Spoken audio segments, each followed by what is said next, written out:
Now, you have a concept that's really very central to to your work of the reference experience, and that therapy is establishing a new kind of reference experience very often for the client. Talk to us about reference experiences and why they're important. We all have reference experiences, but these reference experiences are seamless and oftentimes not in our conscious awareness.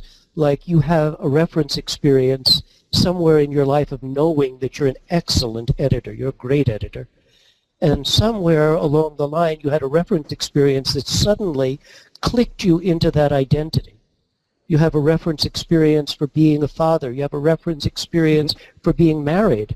Now, just because somebody says, now you're man and wife, doesn't necessarily mean that you've had the reference experience for being married.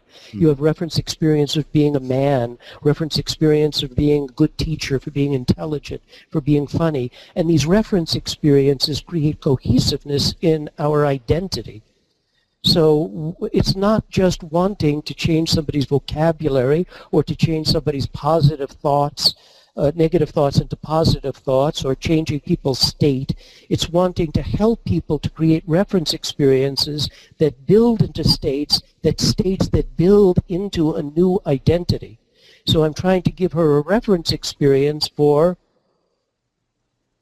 but if I say, Jane, you know, now we're going to practice establishing boundaries and we're going to set up a little psychodrama, it's just not, it's going to turn it into information.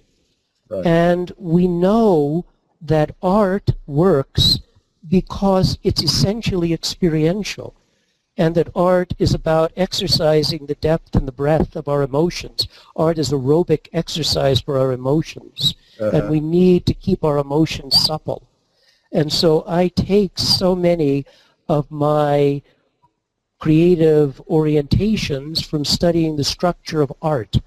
What do directors do? What do composers do? What do painters do? How can I understand the structural elements that artists use to create emotional impact? And then how can I apply those things to help people to... Yeah. Yes.